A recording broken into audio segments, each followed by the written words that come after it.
Membersihkan telinga memang harus dilakukan agar telinga kita tetap bersih dan sehat. Namun, bagaimana ya cara membersihkan telinga yang benar? Jika salah caranya bisa berakibat pada infeksi pada liang telinga kita. Nah, pemirsa RSWH TV, bersama saya Ayu akan mengajak kalian semua untuk mencari tahu bagaimana merawat telinga dengan baik dan benar, dan membicarakan seputar kesehatan telinga dengan dokter spesialis THT di Rumah Sakit Wates Husada. Maka dari itu, stay tune di RSWH TV. Assalamualaikum. Waalaikumsalam. Selamat siang dokter. Siang Mbak Ayu. Baik, sebelumnya mohon memperkenalkan diri dulu dokter. Halo, saya Dr. Rizka Dani Afina.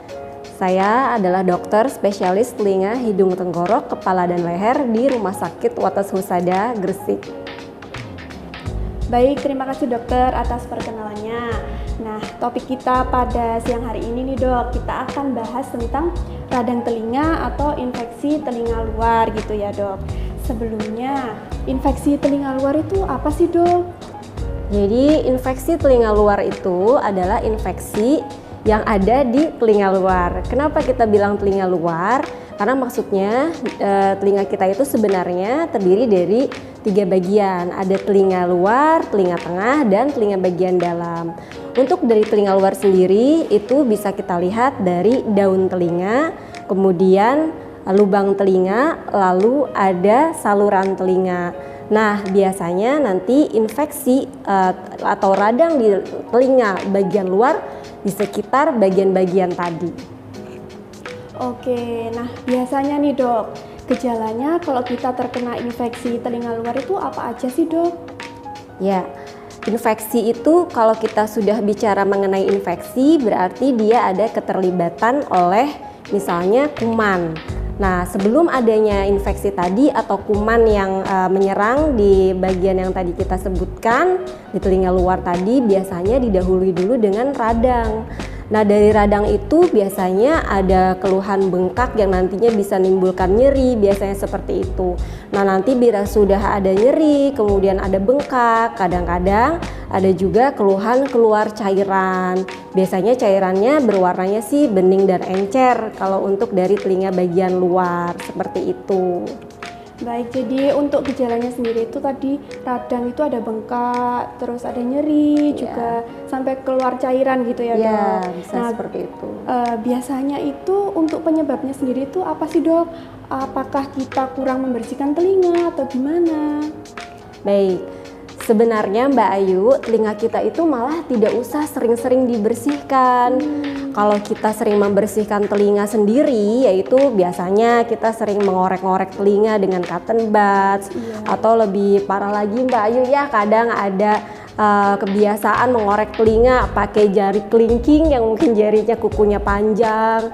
Jadi mengorek kemudian rasanya ingin dikorek lagi dan terus menerus, itulah nanti Mbak Ayu rata-rata pasien yang datang ke Rumah Sakit Wates ini dengan keluhan dari infeksi liang telinga, penyebabnya adalah karena mengorek telinga tadi, baik dengan cotton buds, ada yang mengorek juga dengan korekan besi, ada juga yang dengan kuku tangan sendiri. Tadi yang saya bilang Mbak Ayu, jadi sebenarnya tidak perlu untuk dikorek-korek terlalu sering. Bahkan kalau telinga kita sehat, tidak sering dikorek-korek, dan kita juga tidak sedang ada infeksi tenggorok dan juga hidung ya, dan tidak ada penyakit alergi Mbak Ayu, biasanya kotoran telinga itu sudah bisa untuk keluar sendiri. Nah, kalau kita ganggu-ganggu, kita korek, kemudian ada juga kasus lain untuk infeksi atau radang di telinga tengah, biasanya karena kemasukan air itu bisa, atau misalnya karena berenang itu juga bisa. Jadi kelembapannya terganggu ya, sehingga kotoran tadi basah, mengendap di dalam ya, akhirnya tidak bisa keluar sendiri. Nah, kalau udah seperti itu sebaiknya Mbak Ayu memang tidak membersihkan telinga sendiri. Jadi untuk membersihkan telinga baiknya ke dokter ya.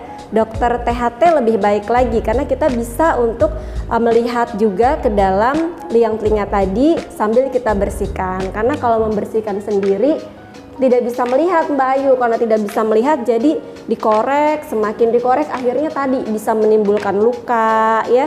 Setelah menimbulkan luka tadi jadi bengkak, kemudian ada nyeri.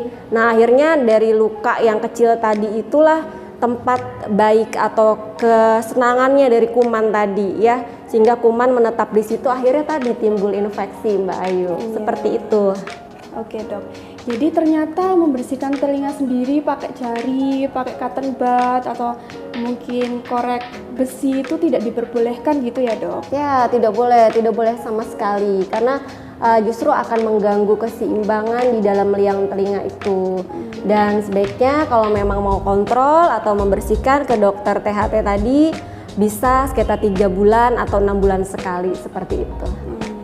Tapi gimana nih dok, misalkan kita sudah terinfeksi telinganya, ada radang, ada nyeri, itu penanganan kita sebaiknya melakukan apa dok?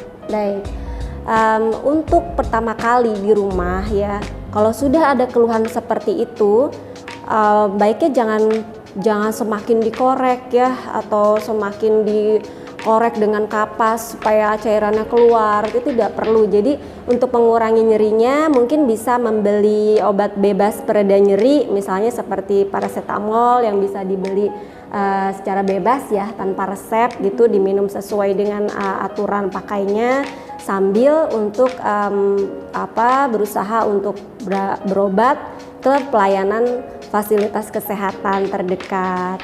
Dan kalau bisa mungkin bisa kontrol ke dokter THT untuk bisa dilakukan penanganan selanjutnya gitu. Oke, untuk awalnya mungkin bisa diobati dulu ya dok, pakai obat paracetamol misalnya kalau nyeri gitu.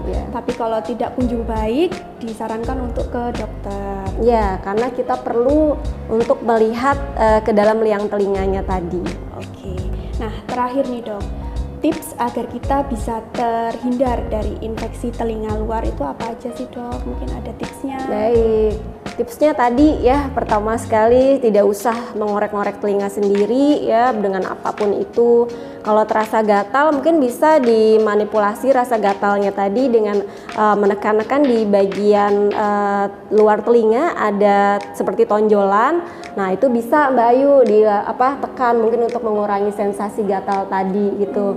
Nah itu yang pertama. Yang kedua juga jangan sering membiarkan telinga itu lembab. Misalnya sering kemasukan air, atau misalnya kita ya sebagai muslim mungkin berwudu ya, biasanya kalau habis berwudu mungkin bisa keringkan di bagian lubang telinganya, itu bisa. Kemudian selain itu juga mungkin berenang ya, karena berenang juga bisa memicu sih untuk penyakit telinga bagian luar tadi. Sehingga untuk keadaan seperti misalnya berenang seperti itu bisa dipantau dulu apakah sedang menderita infeksi saluran pernapasan, misalnya sedang batuk atau pilek, sebaiknya mungkin ditunda dulu untuk berenangnya seperti itu. Dan berenang juga kondisinya mungkin kolam yang bersih ya Mbak Ayu ya, jangan mungkin main di banjir-banjiran seperti dong. Itu ya, mungkin ada juga ya anak-anak biasanya seperti itu. Senang kalau di banjiran itu biasanya dong. Baik, mungkin seperti itu kurang lebihnya tipsnya. Dan yang terakhir ya tadi, kalau ada keluhan langsung saja cek ke dokter seperti itu. Spesialis THT gitu ya dok? Sebaiknya begitu. Bila mungkin di layanan kesehatan ada dokter umum yang bisa menangani terlebih dahulu juga boleh. Nanti mungkin dokter umum yang akan mengarahkan kembali seperti itu. Iya, oke. Terima kasih nih dok sebelumnya atas waktunya, juga informasi yang tentunya bermanfaat untuk kita semua. Jadi buat teman-teman yang mungkin merasakan keluhan di telinganya, telinga, hidung, tenggorok, bisa banget nih datang ke Rumah Sakit Wates Husada di Poli THT dengan Dokter Rizka ya dok. Iya, terima kasih. Tiap hari apa dok? Untuk jam prakteknya setiap hari Senin jam 2 sampai jam 4 sore, dan juga di hari Rabu setiap jam 10 sampai jam 12 siang. Oke, terima kasih dokter. Terima kasih Mbak Ayu. Sekian dari kami, kurang lebihnya mohon maaf. Jangan lupa untuk like, subscribe, komen, dan share video ini. Terakhir nih dok, kita salam. Ya. Salam sehat, Wates Husada.